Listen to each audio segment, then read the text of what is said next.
Bom, gente, acho que já deu uns 5 minutinhos para o pessoal dar uma entrada, né? Então, vamos primeiro falar um pouquinho. Eu sou o Ricardo, da Vértice Internacional. Estou aqui com o Eduardo, que é meu sócio, também da Vértice Internacional. E hoje o Eduardo vai estar aqui falando um pouquinho de como foi o comércio exterior brasileiro em 2021, né? No primeiro semestre, no meio da pandemia, como é que sucedeu o nosso comércio exterior? O que aconteceu nesse tempo, né? Nesse primeiro semestre. Então, eu vou estar passando a palavra para o Eduardo está falando aí com vocês, passando as informações. Obrigado a todos que estão participando. Eduardo, a palavra é sua. Boa noite, pessoal. Sejam todos bem-vindos. Muito obrigado aí pela participação. Vamos ver, acho que à medida que o tempo vai passando aí, algumas pessoas podem entrar ainda, mas a gente também não pode ficar esperando muito, né? Porque senão prejudica as pessoas que entraram no horário. Bom, meu nome é Eduardo, né? Talvez alguns aí já me conheçam, outros não. Sou um dos sócios da Vértice, junto com o Ricardo, e já tem algum tempo que a gente vem promovendo esse tipo de conteúdo. Isso começou como iniciativa nossa antes da pandemia, né? Então, fazíamos aí de forma presencial. Em virtude da pandemia, a gente tem feito esse evento aí online, né? O que é muito bom, por um lado, porque permite que mais pessoas participem.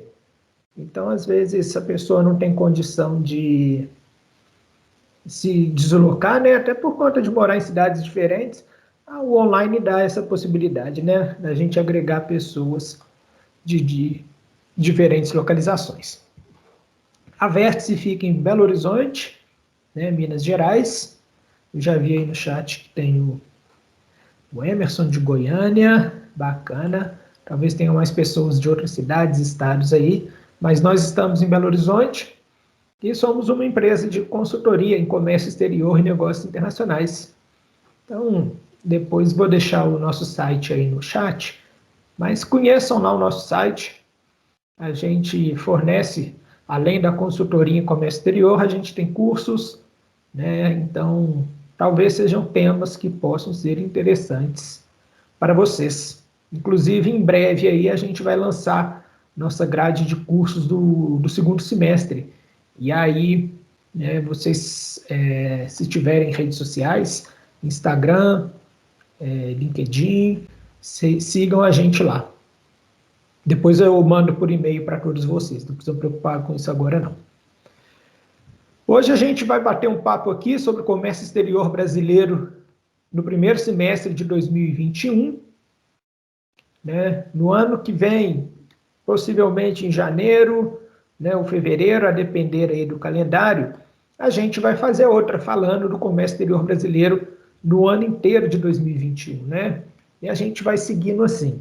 É interessante que a gente faça essa live aí no meio do ano, justamente porque ela permite que a gente visualize como que está o comércio exterior até aquele momento, né? Até o momento que a gente está vivendo. E como o Ricardo colocou muito bem, a gente entrou numa pandemia aí avassaladora no ano passado, a gente ainda está vivendo essa pandemia, né? Esperamos aí que as coisas melhorem muito no ano que vem, mas uma das coisas fortemente afetadas por essa pandemia é o comércio internacional, né?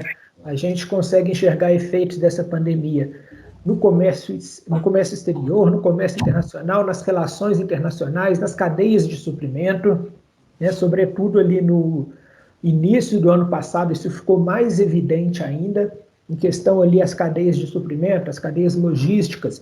A gente viu muitas entregas, principalmente de produtos hospitalares, médico-hospitalares, sendo atrasadas pelo fato de a demanda ter aumentado e de que os países produtores precisavam abastecer o mercado interno, né? Então, imagina ali, Índia, China, são dois grandes produtores tanto de produtos químicos, de produtos farmacêuticos, de produtos médicos, de EPIs. E aí são fornecedores mundiais e do nada a demanda no mundo aumenta, dá um boom, né? Inclusive a demanda local de 2 países com populações imensas. E aí, por questões internas, o país decide abastecer primeiro o mercado deles para depois fazer as exportações. O próprio Brasil agiu assim, né? No início da pandemia, né, acho que algumas legislações, inclusive, ainda valem, o Brasil proibiu exportação de respirador, proibiu exportação de álcool em gel, porque os países precisavam suprir a demanda interna. E aí, em decorrência disso, alguns países começaram a perceber assim, olha, a gente não pode ficar tão dependente de algumas economias, principalmente para demandas de produtos-chave, né? E os produtos médicos hospitalares, produtos básicos para a saúde, vamos chamar assim, são produtos essenciais. E como que um país fica refém do outro? Como que se concentra uma cadeia logística em um país? Como que eu vou abastecer a demanda do meu país? E aí começou, né, na verdade, voltou bem forte a questão do reshoring. O reshoring, que é a prática de empresas voltarem para o seu país de origem. Então, várias empresas americanas estão na China, várias empresas japonesas estão na China, indianas, enfim, né, são as multinacionais. E aí começou a discutir a ideia, poxa, vale a pena a gente ficar lá ou a gente tem que voltar para o nosso país de origem? Né? Isso já vinha sendo discutido há algum tempo, por um motivo que eu explico, que é a questão da mecanização, da automatização da indústria 4.0, estar permitindo que mão de obra seja substituída por maquinários, por tecnologia. Isso fez com que as empresas já estivessem pensando em voltar para casa. Eu não preciso ir agora para um lugar em que existe mão de obra barata. Eu posso produzir muito bem no meu país, porque eu não preciso, tecnicamente, eu não preciso mais de funcionário. E aí, o que eu faço com isso? Né? Então, eu vou produzir no meu país, vou utilizar tecnologia para um procedimento que antigamente eu precisava lá de 3, 4 empregados, eu preciso de um, às vezes de nenhum, porque os processos estão todos mecanizados.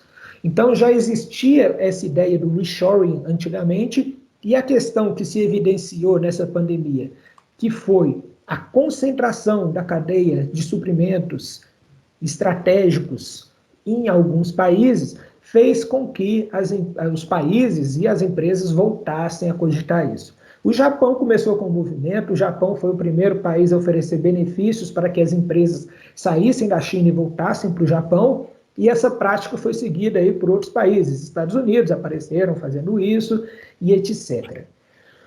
E, frente a isso, tivemos aí também a própria guerra comercial, Estados Unidos e China, ganhando até um destaque maior. Isso porque começou a se discutir a retirada da China exclusivamente. As empresas não queriam mais trazer as empresas de volta, queriam tirar da China. Virou questão diplomática, comercial, tanto que o Japão, na hora de oferecer subsídios, falava, ó, eu ofereço subsídios se vocês voltarem para o país, para o Japão, ou se vocês irem para Bangladesh, para a Índia, o negócio é sair da China. Então criou assim, né, um bololô internacional. Eu estou falando aí da questão logística, que é uma das questões. Relações internacionais foram afetadas também, né? A gente viu uma falta de cooperação sul-sul, de países em desenvolvimento cooperarem entre si, né? Enquanto a gente via os países desenvolvidos avançando, e a gente está vendo agora mais fortes na vacinação, até porque produzem lá, e a gente ficando para trás nesse sentido. Outra questão, antes de eu entrar ali nos números da apresentação, que entrou muito em pauta, com o microfone aberto. Pois não? Prontinho. Outra questão que voltou muito em pauta foi a questão de just in time e just in case, né? Assim, a grosso modo, just in time era a prática que estava coordenando o comércio internacional. E consiste ali, basicamente, uma vez que você tem uma estrutura de cadeia de suprimentos bem estabelecida, que funciona com uma dinâmica muito boa, né? A gente fez pedido, embarca, chegou, né? Matéria-prima chega na fábrica no tempo certo, produz no tempo certo, transporta no tempo certo, chega ao consumidor no tempo certo, a engrenagem funcionando certinho, né? E aí, no momento, essa engrenagem trava. A gente não tem suprimento disso, que afeta o fornecedor disso, que afeta o outro fornecedor, vai afetando todas as etapas de uma cadeia de suprimentos. E aí, o que a gente faz com isso, né? A gente já tinha o just in time, que, como sugere aí o próprio nome, né? No momento certo. Então, quando eu for perceber que no meu estoque está faltando um produto, aí eu realizo o pedido. Eu calculo o tempo, eu tenho 30 dias de estoque. Para a mercadoria de reposição chegar, vai demorar aí 30 dias. Então, eu vou fazer esses cálculos. Só que a engrenagem trava. Esses 30 dias de estoque que eu tenho, eles vão conseguir abastecer o mercado por 30 dias. Só que a mercadoria que demorava 30 dias para chegar, passa a demorar ali 60, 90 dias. E aí o just in time água abaixo. E as empresas começam a voltar a falar do just in case, né? É o famoso vai que. Então, no just in time, a gente não tinha muita formação de estoque, porque não precisa, né? Se eu faço um pedido e essa mercadoria chega aqui no tempo certinho, eu não preciso ir acumulando muito estoque. Eu vou ter ali, né, como abastecer o mercado e como comprar suprimentos na hora certa, just in time. Aí, a partir do momento que se trava, as empresas vão começar a repensar. Olha, não é melhor a gente formar um estoque? E aí entra em cena novamente o just in case. Né? É melhor eu formar um pequeno estoque aqui, mesmo que seja pequeno, eu vou ter um custo a mais com isso, vou correr o risco de não vender o produto vencer, coisas do tipo, mas talvez faça mais sentido eu manter um estoque do meu produto, né?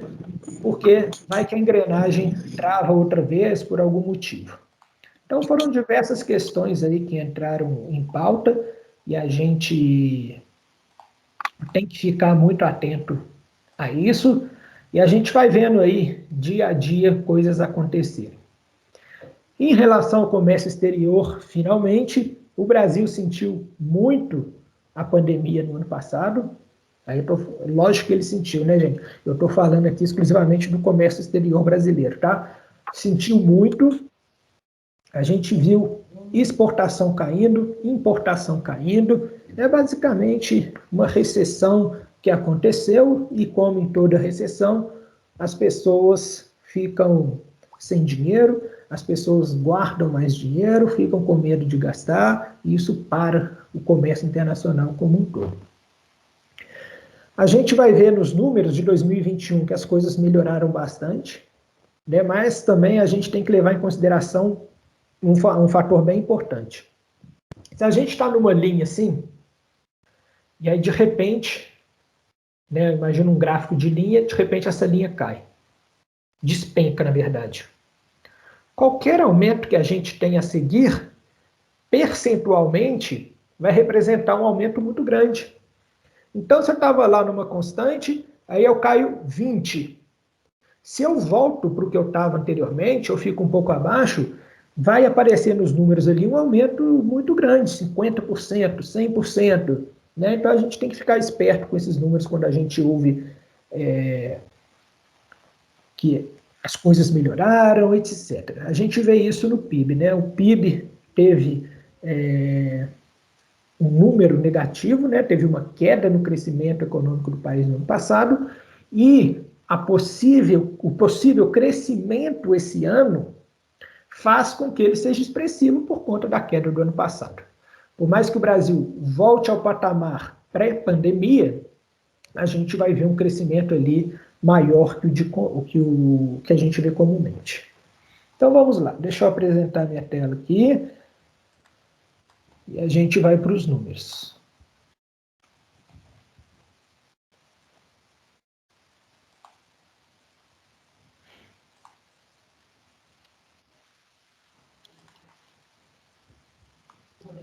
Ricardo, você pode... Deu certo? Tá dando pra ver. Ah, beleza. Aí você vai cuidando do lobby aí? Pode deixar que eu vou olhando aqui. Fica tranquilo. Então, beleza, pessoal, vamos lá.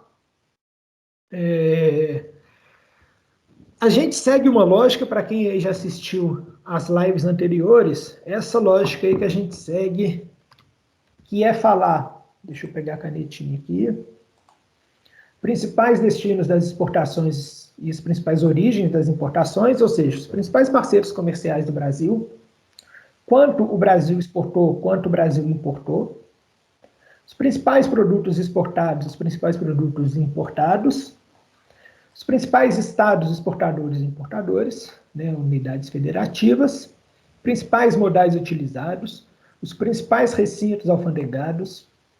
A gente fala um pouquinho de investimento estrangeiro direto e perspectivas para esse ano, baseadas aí principalmente no Banco Central. Então vamos lá, os principais parceiros comerciais do Brasil na exportação. A gente está vendo um retrato aí que vem se repetindo já há alguns anos, né? A China, como principal parceiro comercial do Brasil, como tanto nas exportações quanto nas importações. Em 2009, a China passou os Estados Unidos como principal destino das exportações brasileiras e se manteve lá, e só vai crescendo, crescendo, crescendo. Né? Até então, os Estados Unidos eram o principal destino das exportações brasileiras. Os Estados Unidos mantiveram ali o segundo lugar, mas com um número bem menor do que a China. Então, esse retrato que vocês estão vendo aqui na tela, China em primeiro, Estados Unidos em segundo e Argentina em terceiro, isso aqui não é novidade. Isso aqui desde 2009 tem sido assim. Tá? No ano passado, se eu não me engano, a Holanda superou a Argentina como terceiro lugar das exportações, mas agora, nesse primeiro semestre, a Argentina já está ficando ali de volta no terceiro lugar. Então, a gente teve China com 34% das exportações brasileiras. Depois, tivemos Estados Unidos com 9,8%, Argentina 4,1%, Países Baixos, Holanda, né, 3,3%, Coreia do Sul, Chile, Espanha, Singapura, Alemanha, México e por aí vai. O que o Brasil exportou no primeiro semestre de 2021 foi 135 bilhões de dólares. Aí os valores sempre em dólar, né? E aqui a gente considera o valor FOB da mercadoria. Tá? Que é o valor da mercadoria no local de origem. Então essa foi a cifra exportada pelo Brasil em 2021. Tivemos um aumento de 35% em relação a janeiro, entre janeiro e junho do ano passado, e aí que entra o aspecto que eu estava falando mais cedo, que é o seguinte, um aumento de 35% em tempos normais, isso é algo muito, muito, muito grande. Só que, aí que eu volto no ponto, né? Como a recessão no ano passado foi tão grande, tão expressiva, um aumento, mesmo que em números concretos, seja pequeno, ali percentualmente ele vai aparecer com um número bem expressivo. De toda forma, cresceu, a gente não pode negar isso. Agora, o que eu gosto de mostrar aqui que é interessante, a gente pega aqui 34 da China, mais 9,8 dos Estados Unidos, a gente tem 43,8. Mais 4,1 da Argentina, temos 47,9. Mais 3,3 Holanda, temos 51,2. Mais 2,1 da Coreia do Sul, finalizando aí os 5 primeiros, a gente tem 53,3% das exportações brasileiras concentradas na mão de 5 países. Se a gente vai até o 10º país, a gente tem praticamente 63% de tudo que o Brasil exporta vai para 10 países. Então, há de fato uma concentração muito grande, algo que é histórico também. Isso não é desse ano, do ano passado, não. Né? As parcerias comerciais do Brasil são muito fortes, muito bem estabelecidas, e o desenvolvimento de novos mercados ele é algo assim incipiente no Brasil ainda, tá? Não que o Brasil não exporte para outros mercados, tá? A demanda é muito concentrada, de fato, nesses países, mas o Brasil ainda precisa desenvolver novos mercados no sentido de aumentar o volume de vendas para esses mercados, né? Constantemente a gente vê aí que o Brasil abre mercados para alimentos, para alguns outros tipos de produto, mas existe a necessidade aí de se criar uma demanda desses mercados, gerar uma demanda nesses mercados, para que o Brasil possa aumentar o nível de exportação para esses países. Em relação a 2020, primeiro semestre de 2020, olha o aumento que a gente teve. A gente teve crescimento em todos esses principais mercados. Exportações para a China aumentaram 37,7%, para a Argentina, 52,5%, México, 40%, Coreia do Sul, 69%. Então foram crescimentos muito grandes. A Coreia do Sul se tornando um importante comprador de alimentos para o Brasil nesses últimos anos, então vai se consolidando cada vez mais como parceiro comercial do Brasil. A Argentina ainda negociando muitos automóveis com o Brasil, Estados Unidos com produtos mais manufaturados, a gente vai falar já já disso. Na importação, a gente tem muitos parceiros também parecidos, A gente importou em 2021/1, primeiro semestre, 99 bilhões, um aumento de 26,5% em relação ao primeiro semestre de 2020. China em primeiro lugar, Nas importações, China ultrapassou os Estados Unidos, acho que em 2012, e ficou lá desde então. Os Estados Unidos com um valor altíssimo em relação ao que vinha ocorrendo. Então, os Estados Unidos aumentando a participação, tirando fatias da China. Vamos ver se até o final do ano os Estados Unidos mantêm esse patamar, o que vai acontecer. Depois temos a Alemanha que no ano passado já tomou o lugar da Argentina, esse ano vem tomando de novo. Então, a Alemanha vai se consolidando cada vez mais também como importante parceiro comercial. Tivemos aí a Índia com destaque, principalmente pelo fornecimento de alguns insumos. Itália, Japão, Coreia do Sul, México, França. Então a gente vai vendo muitos países, que a gente viu na exportação, aqui na importação também. E aí, fazendo a mesma ideia de somatório, a gente tem aqui, olha, que mais de metade do que o Brasil importa vem de apenas 5 países. E 65,8% do que o Brasil importa vem de 10 países. Então, de fato, também são fornecedores bem concentrados. A gente pode ver de dois jeitos. São parcerias bem estabelecidas, o que é muito bom. Por outro lado, existe uma concentração muito grande. E a gente falou logo mais cedo do perigo dessa concentração. Se a engrenagem trava ali, a gente está dependente de muitos poucos países. Então, quais são as opções extras? Quais são os planos B? Esses foram os crescimentos. Então, a gente vê crescimento em todos os países também, em relação ao primeiro semestre de 2020. Então, os números aumentaram bastante também. O mercado deu uma reaquecida, por mais que a gente esteja num momento muito difícil, o mercado reaqueceu e a gente vai vendo aí os números. E aí eu gosto sempre de frisar também, quando eu falo que o mercado reaqueceu, a gente sabe que não reaqueceu para muita gente, Talvez para a maioria não reaqueceu.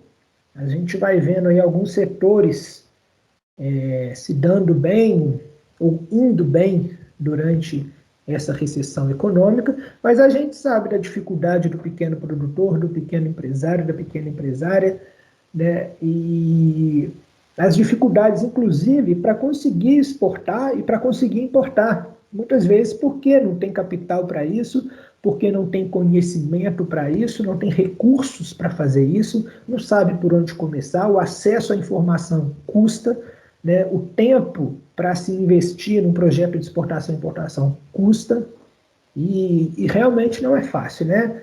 As empresas mais estabelecidas já, empresas de médio, grande porte, já são empresas que têm operações rotineiras, e é importante entender que esses números aqui, tanto na exportação quanto na importação, são, felizmente ou infelizmente, um reflexo dos resultados dessas empresas médias e grandes. A gente tem cada vez mais empresas pequenas participando do comércio exterior, mas com cifras ainda muito baixas, né? Hoje gira ali na casa dos 40 mil, 50 mil empresas importadoras, né? 40 mil empresas exportadoras também, mas a gente vai vendo aí grandes empresas, grandes cooperativas com uma fatia maior do mercado. Então aí a gente tem mês a mês, janeiro, fevereiro, março, abril, maio, junho, aqui exportações, importações, o saldo, que é exportação menos importação, então aqui está o saldo da balança comercial, e aqui a conta corrente, né? O que significa isso aqui? 14,961 bilhões menos 15 bilhões 166 milhões, a gente teve um déficit em janeiro. Tá? A gente importou mais do que exportou. Mas 14 bi mais 15 bi, a gente vem para a corrente. Então a corrente é o que o Brasil movimentou, exportação mais importação. O saldo é a diferença de exportação e importação, né? A gente teve um déficit em janeiro, mas nos demais meses a gente teve superávit. E é comum que o Brasil seja superavitário no comércio exterior. Historicamente, o Brasil mais exporta do que importa. O que, assim, né, a pensar nas contas públicas, no balanço de pagamentos do país, é algo muito bom. Dois destaques aqui. Mês de maio e mês de junho. Primeiro, foram os dois maiores resultados da série histórica, que é feita desde 1997 até o dia de hoje. Então, o Brasil nunca exportou tanto no mês igual exportou em junho.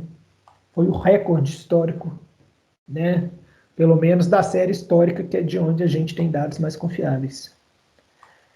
E maio foi o segundo colocado. Então, a gente tem 2 meses seguidos de recorde de exportação.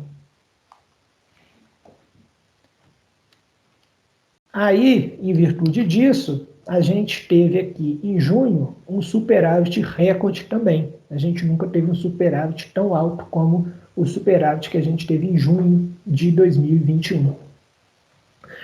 São boas notícias, certamente, mas como eu disse, é sempre bom a gente entender quem que está atuando nesses números de fato. Isso está sendo representativo para quem? Para o país, ok. Para as empresas grandes, ok.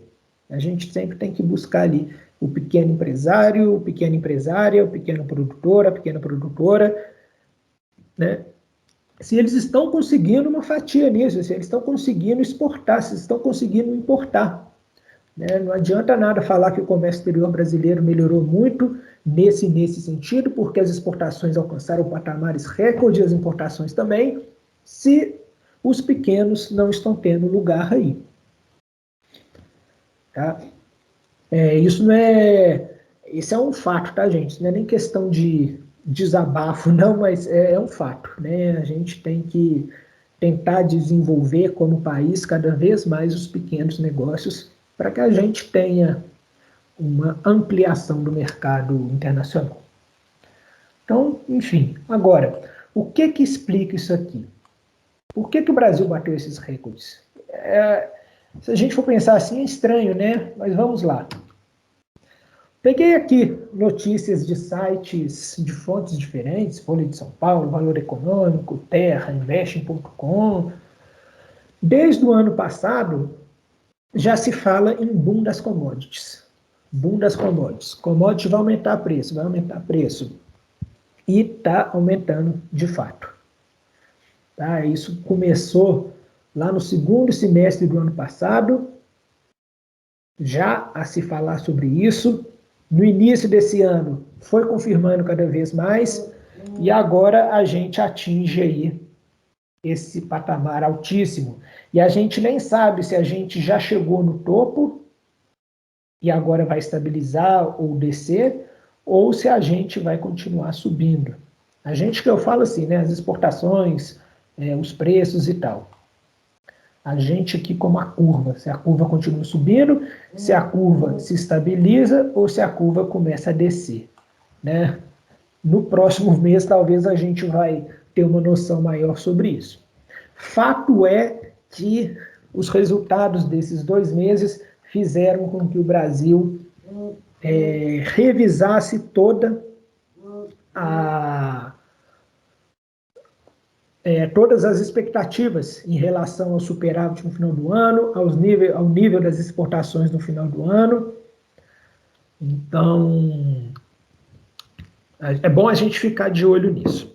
Por que está acontecendo o boom das commodities? Né, eu não sou economista para explicar isso, mas a gente viu que em 2008, pós-crise de 2008, na verdade, houve um boom também de commodities. Né? Ali começou em 2009, 2010, 2011, 2012, preços de commodities altíssimos. O Brasil surfou muito bem nessa onda, foi uma das épocas que a economia do país mais cresceu. O Brasil alcançou ali o posto de sétima ou sexta economia mundial, né? Agora teve um retrocesso, o Brasil saiu do grupo ali das 10 maiores economias, né? Passaram Canadá, Rússia, se eu não me engano, mas a expectativa é que no final desse ano a gente possa voltar ali entre as 10 economias. Mas, bom, a gente não sabe até quando dura esse boom, pode durar mês, pode durar 2 meses, pode durar um ano, mais de um ano, agora aí acompanhando, né? O preço mundial de alimentos aumentou muito, a gente vê isso refletido inclusive aqui no Brasil, e o Brasil, como grande exportador de commodity alimentícia, no sentido da exportação, ganha muito com isso, mas não só a exportação, né? A gente teve alta de petróleo, a gente teve alta de minério, então o Brasil vem surfando bem nessa onda. Essa é a série histórica 2010-2020, né, de verde as exportações e de azul as importações. Isso é só para vocês verem aí como que o Brasil de fato é majoritariamente superavitário. A gente exporta mais do que importa. A exceção aí nos últimos anos foi 2014, uma diferença baixa, né, mas foi uma diferença de fato. E as linhas seguem aí, né? A gente ainda segue exportando mais do que importando, e a tendência é que siga assim. Alguns destaques. China, principal parceiro comercial do Brasil, né? Aqui, olha. Primeiro no ranking das exportações e o primeiro no ranking das importações. O Brasil exportou 46 bilhões para a China e importou 21 bilhões e meio da China. Então, a China teve uma fatia aí de 34,4% nas exportações. Isso, e 21,7% nas importações. É muito alto. Aí o Brasil é superavitário, né? Isso é importante destacar.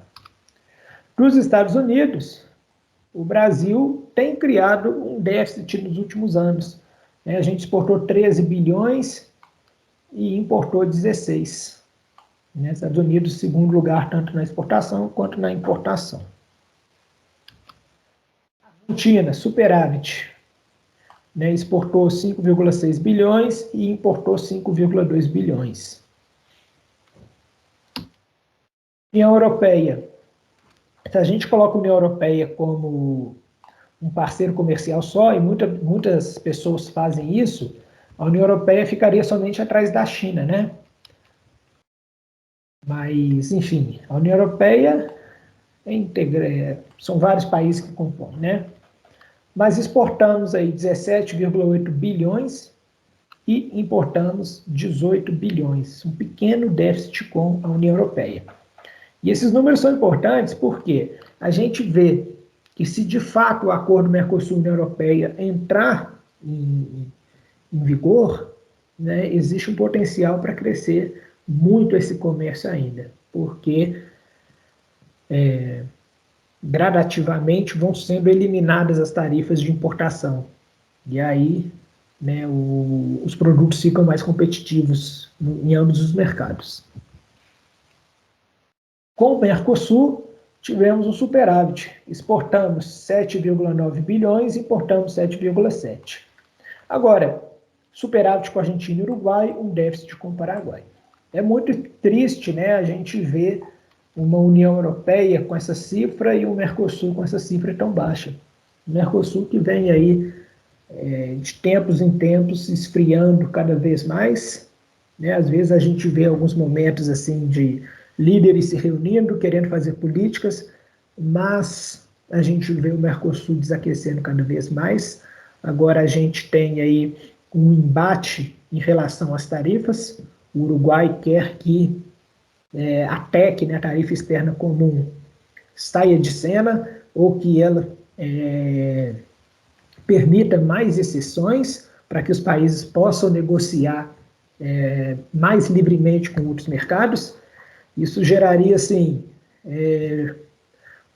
uma ruptura de muitas coisas que foram construídas pelo Mercosul, né? O Mercosul nunca atingiu o status de mercado comum como desejaria, a gente ainda é uma união aduaneira, né? Até que foi algo difícil de ser construído, mas foi construído, e se agora a gente perde a TEC, a gente perde muito do bloco. Né? Se vai ser bom ou não, se isso acontecer, é outra história, né? Mas é algo que está sendo discutido. Principais produtos exportados, vamos lá.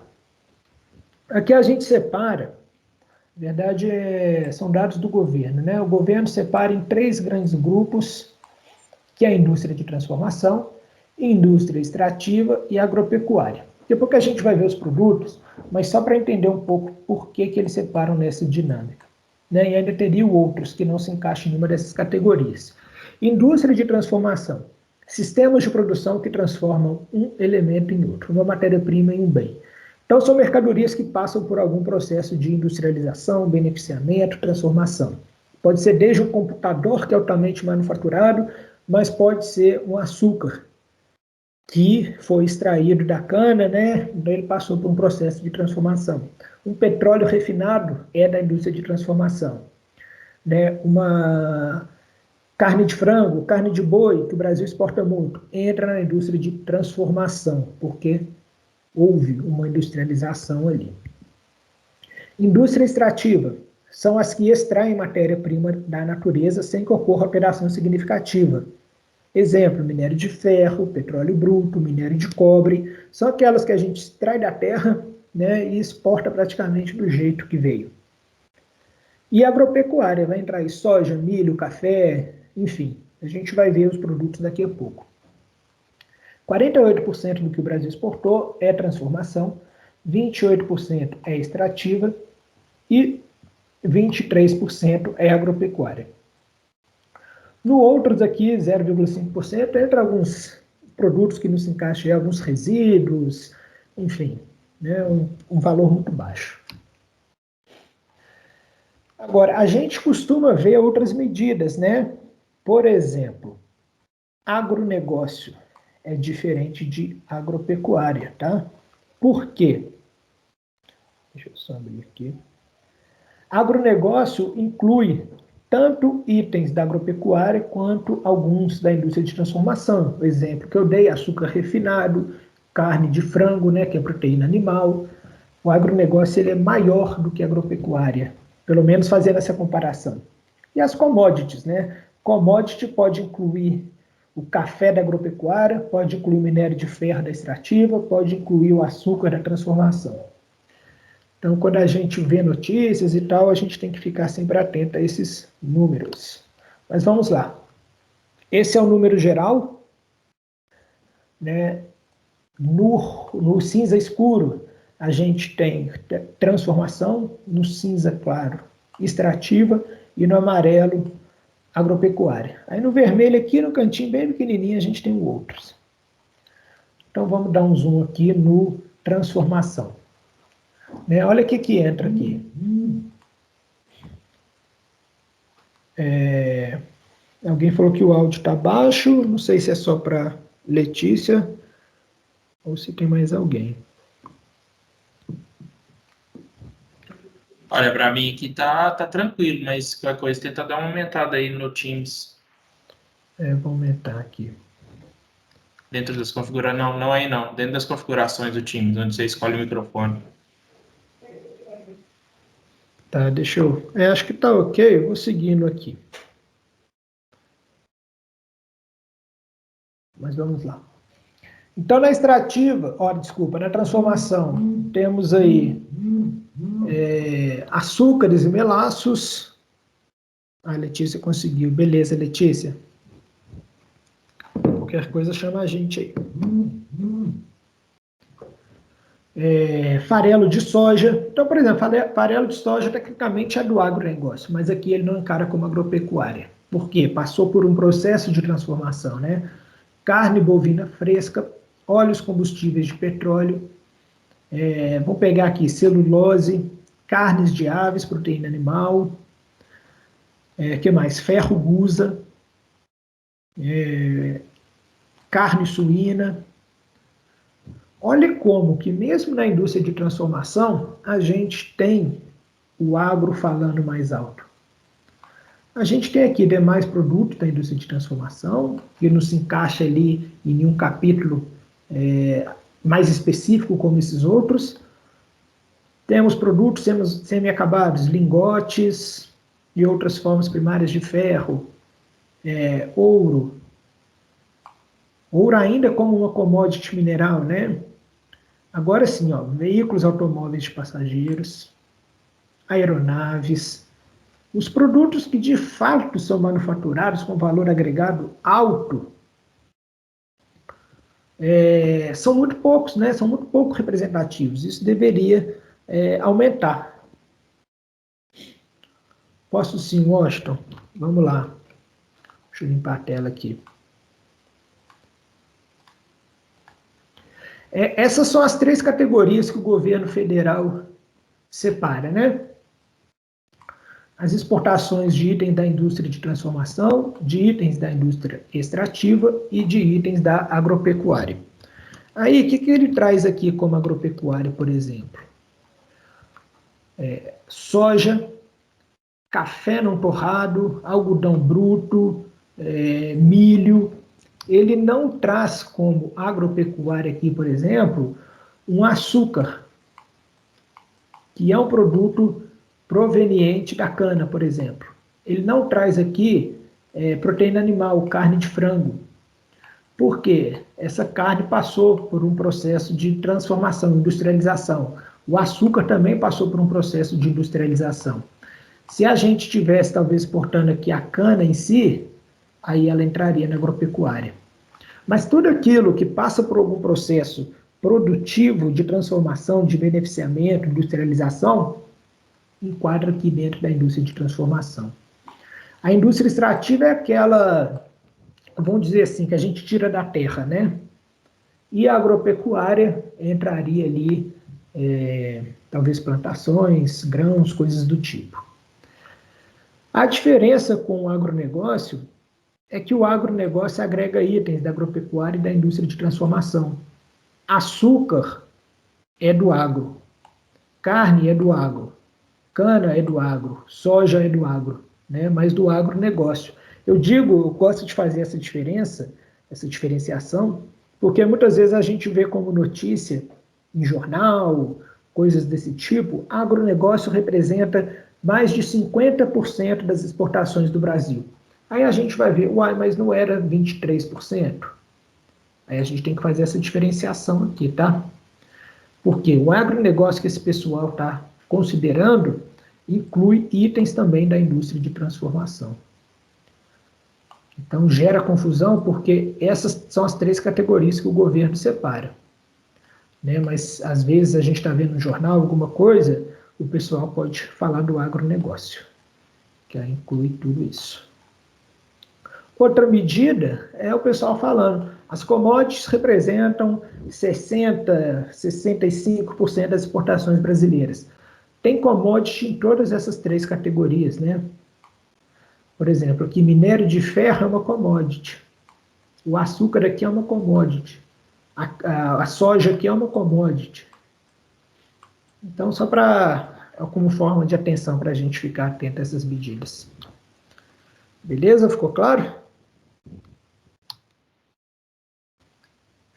Então, vamos lá. A gente falou aqui, né, da transformação. Agora a gente fala aqui da extrativa. 56% da extrativa, minério de ferro, 38% óleos brutos de petróleo ou de minerais bituminosos, né? A gente fala de carvão, essas coisas, minério de cobre e outros produtos. 56% minério de ferro, é muita coisa, né? E aqui na agropecuária, temos soja, que é o principal produto exportado, né? Sempre aparecendo soja, minério e o petróleo. Tá? Café não torrado, o Brasil aí, principal exportador mundial de café, se tornou o principal exportador mundial de soja. Então o Brasil se destaca bastante nesse sentido. Na importação, a gente já vê um perfil diferente. Olha, a indústria de transformação, 91%. Então, quando a gente ouve o pessoal falar, o Brasil exporta matéria-prima, importa manufaturado, né? Esse papo aí nunca fica velho, porque, de fato, o Brasil ainda tem feito muito isso. Né? É bom, não é ruim, mas poderia ser melhor. Então, quais produtos que a gente tem aqui? Óleos combustíveis de petróleo, né, adubos ou fertilizantes químicos, partes e acessórios de veículos, e por aí vai, né, equipamentos de telecomunicação, medicamentos. Aqui a gente já vê um perfil de produto muito mais, com muito mais valor agregado, né, motores e máquinas, outros medicamentos, incluindo veterinários, máquinas e aparelhos elétricos, motores, né, não são produtos mais tão básicos. Então, em um retrato do transformação que o Brasil importa, é extrativa. O Brasil também importa muitos óleos brutos de petróleo. Isso é um fato interessante, porque por conta do tipo, né, de petróleo que o Brasil consegue refinar, muitas vezes esse petróleo bruto precisa ser importado, porque as refinarias aqui estão preparadas para refinar alguns tipos de petróleo e outros não. Então, a própria Petrobras, que exporta muito petróleo, importa muito também. Né? Tem até um artigozinho interessante que eu escrevi sobre isso, depois posso deixar aqui para vocês. E no agro, temos esses produtos aí. O Brasil importa muito trigo da Argentina, né? Peixes do Chile, salmão, tem bacalhau, Portugal, Noruega. O Brasil importou soja esse ano, algo atípico, principalmente Estados Unidos, por aí vai. Principais unidades federativas exportadoras. Então, novamente, São Paulo aí na frente, né? São Paulo já faz um bom tempo aí como principal exportador e também importador. Então, aí a cifra de cada estado. E aqui eu trago novamente a questão da concentração. A gente tem 5 estados representando quase 65% das exportações brasileiras. Se a gente pega 10 estados, dá quase 90% das exportações na mão de 10 estados. Então, de fato, é uma concentração muito grande. Né? Seria mais interessante que isso fosse mais distribuído, por questões econômicas, de desenvolvimento do país, etc. Nas importações, São Paulo até mais, olha. São Paulo é o estado que mais importa de longe. E a gente tem aí os 5 primeiros importadores com 69 praticamente por cento das importações. São Paulo, Santa Catarina, Rio, Paraná, Amazonas. Com os 10 primeiros, a gente tem aí praticamente 90% de tudo que o Brasil importa é importado por 10 estados. Então, outra concentração, né? Aqui a gente tem a balança comercial de cada estado. São Paulo exporta e importa muito, mas importa mais do que exporta. Então tem um déficit. Santa Catarina também. O Pará, por outro lado, é o que tem o maior superávit. O Pará é um grande exportador de minério, né? Minas Gerais também, um grande exportador de minério. E são 2 estados que não importam tanto.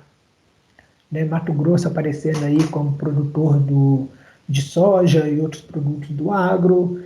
Rio de Janeiro se destaca pelo petróleo e por aí vai. Então, Minas Gerais aí é um estado superavitário.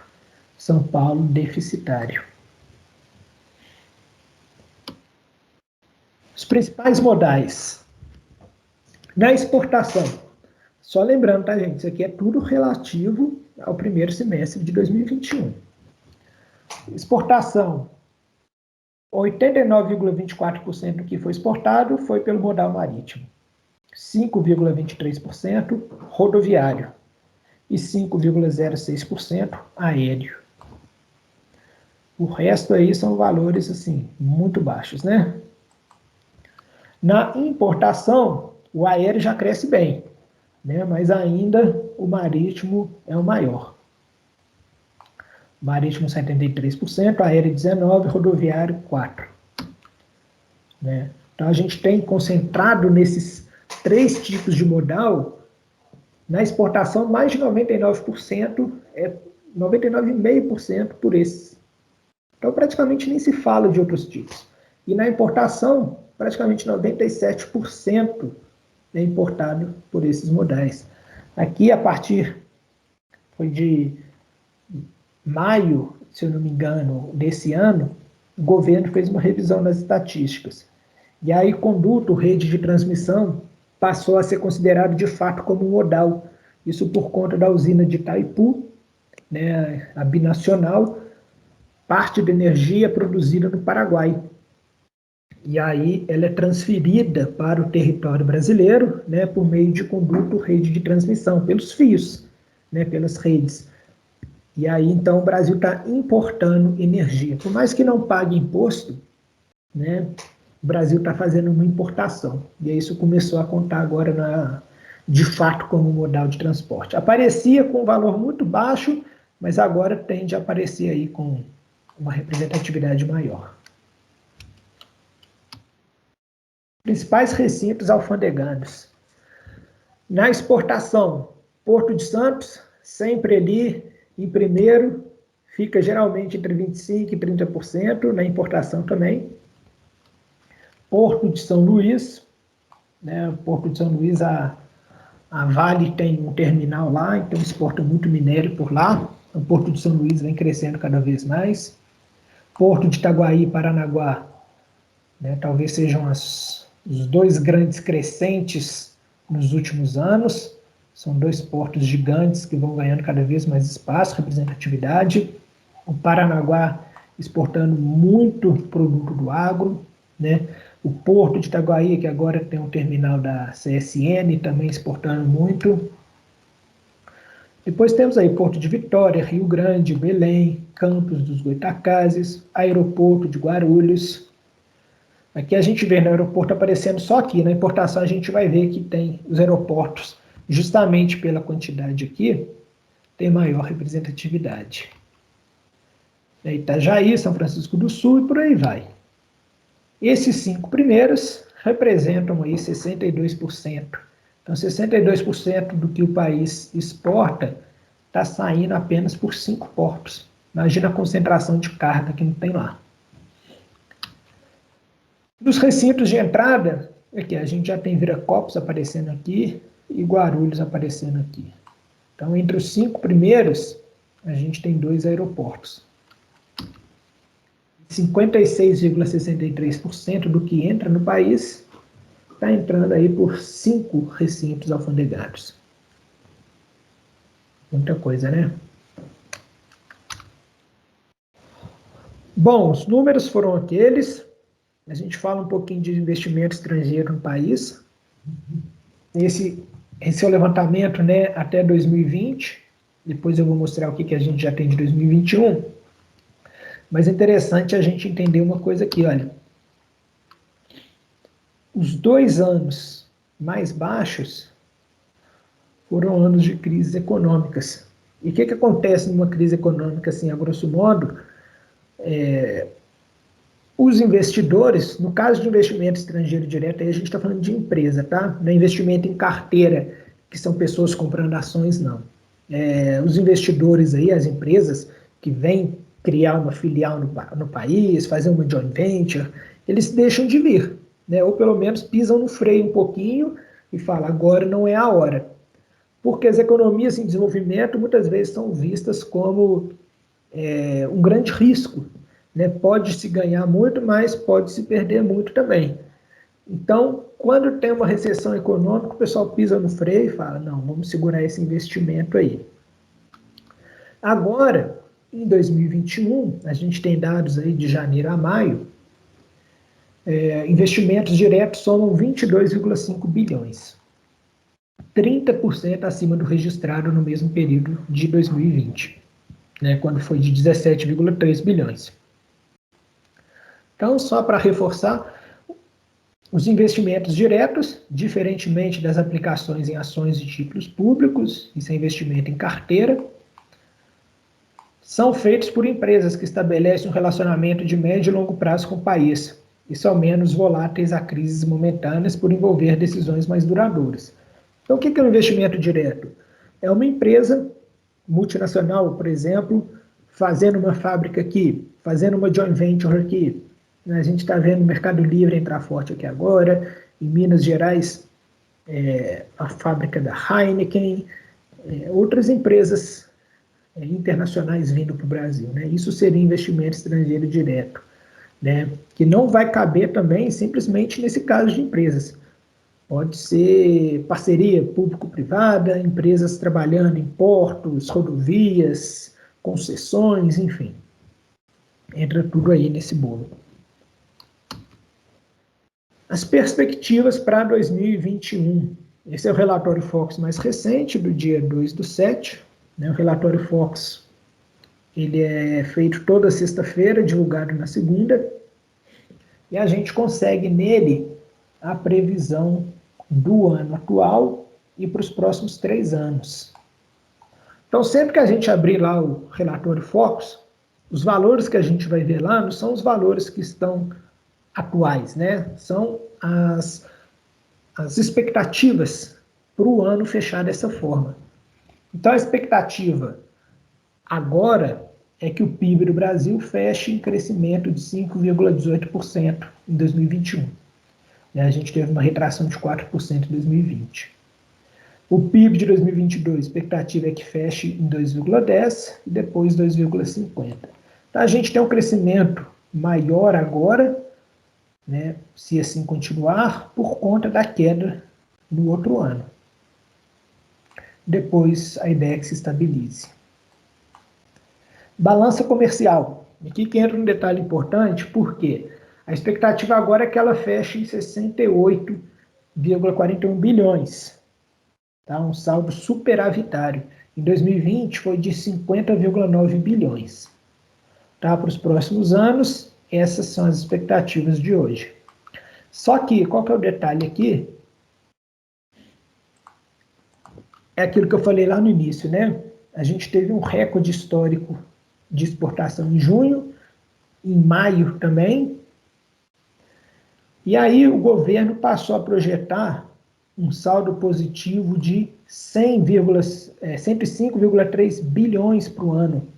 Né? A gente teve aí o Boletim Fox falando em 68 e a gente tem o governo já passando isso para 105. Alguns analistas falaram que isso aí é muito otimista, mas vamos ver como é que vai ser. Essa nova estimativa de 105 faria com que as exportações pudessem chegar à casa dos 300 bilhões e importações 200 bilhões. Se isso acontecer, seria a primeira vez que a exportação brasileira ultrapassaria a marca dos 300 bilhões. O recorde em superávit anual até hoje é de 67 bilhões. Então, mesmo se a gente alcançar 68 esse ano, já vai ser um novo recorde também. O IPCA, que é o Índice de Preço Consumidor Amplo, né? Isso aqui que ajuda a medir a inflação. A expectativa é de 6,07% crescimento, então que os preços das coisas aumentem pelo menos 6,07%.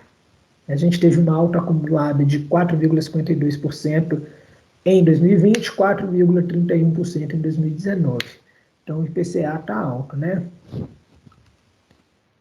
Investimento estrangeiro direto. A expectativa é que termine em 2021 com 55,5 bilhões. Como a gente viu agora há pouco, tivemos aí 34,167 bilhões em 2020. Em 2022, expectativa 69, depois 72,3 e em 24, 77,95, né? Se a gente chegar aqui em 2024, tá um número muito bom. Nível de produção industrial. Expectativa é que a produção industrial cresça 6,3% esse ano.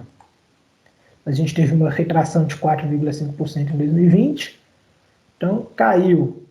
Depois se aumentou para o mesmo patamar, a gente vai ter um crescimento bem grande, né? E depois isso dá uma estabilizada. Taxa de câmbio. A expectativa é que o ano finalize em R$ 5,04. A gente terminou 2020 com 5,18 e a gente viu que já no primeiro semestre esse dólar atingiu patamares altíssimos e agora que ele vem dando uma sossegada. Mas semana que vem e na outra o Banco Central muda essa expectativa aí. Uma das coisas que mais varia ali no boletim é justamente a taxa de câmbio. Depois 2022, 2023, 2024. Essas expectativas para ano que vem, daqui 2 anos, 3 anos, são expectativas assim, muito amplas, né? Não dá para focar muito nelas. A gente fica mais na expectativa para esse ano. Bom, é isso. Essa nossa live não é uma live longa, né, como vocês puderam ver. Deixa eu parar de compartilhar aqui. Não é uma live longa, como vocês puderam ver, porque a intenção também não é ficar passando algo muito maçante para vocês. Mas sim começar aí com uma reflexãozinha, conversar um pouquinho sobre a cadeia de suprimentos, conversar um pouquinho sobre os números do comércio exterior, né? Para o ano que vem, aí a gente ainda não sabe a data, a gente faz uma live falando sobre o comércio exterior em 2021. A gente traz os números do ano todo e a gente vê se de fato nessas expectativas vão se realizar. Elizabeth, você diz um link da live, a gente vai postar ela no nosso canal do YouTube, e aí a gente manda o link para os participantes, né, se alguém quiser reassistir. A gente teve mais inscritos do que pessoas que compareceram aqui, então algumas pessoas já tinham falado antes com a gente que assistiriam depois gravado, mas a gente vai mandar o link para todo mundo, pode ficar tranquilo. Muito obrigado. A gente sempre quer trazer conteúdo aí relevante para vocês. Eu sempre foco muito na questão dos pequenos negócios, dos pequenos empresários e empresárias, e também das pessoas que estudam, que trabalham nessa área, porque a gente vê as dificuldades do dia a dia, e eu acho que é fundamental que a gente traga conteúdo, que a gente faça reflexões desse tipo, justamente para estimular, né, o comércio exterior, o comércio internacional, fazer com que a gente consiga expandir, né, o Brasil como um todo. Muito obrigado, Washington, Nathalie, Lívia, muito obrigado pelos elogios. Pessoal, é isso. A gente deve enviar o link para vocês aí, talvez segunda-feira, no início da semana, vamos ver como é que vai ser. Acompanhem a gente lá no Instagram. Deixa eu ver se eu consigo deixar aqui para vocês rapidinho, antes de vocês saírem, o nosso Instagram. Porque hoje o Instagram e o LinkedIn são os nossos principais canais de comunicação e geralmente é por lá que a gente divulga nossas lives, nossos cursos. Então, quem quiser seguir a gente lá, conversar com a gente está aí à disposição de todo mundo. Certinho, pessoal? Se alguém quiser fazer algum comentário, tiver alguma dúvida, fiquem à vontade. Diga.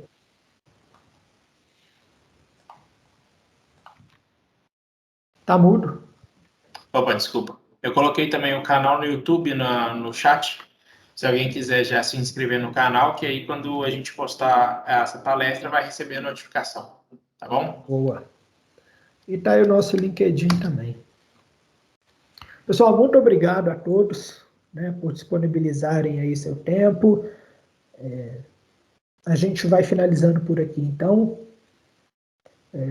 Se alguém quiser entrar em contato com a gente, pode fazer pelo Instagram, nosso e-mail está no nosso site também. Mas, no mais, é isso. Muito obrigado a todos pela presença e um bom fim de semana para todo mundo.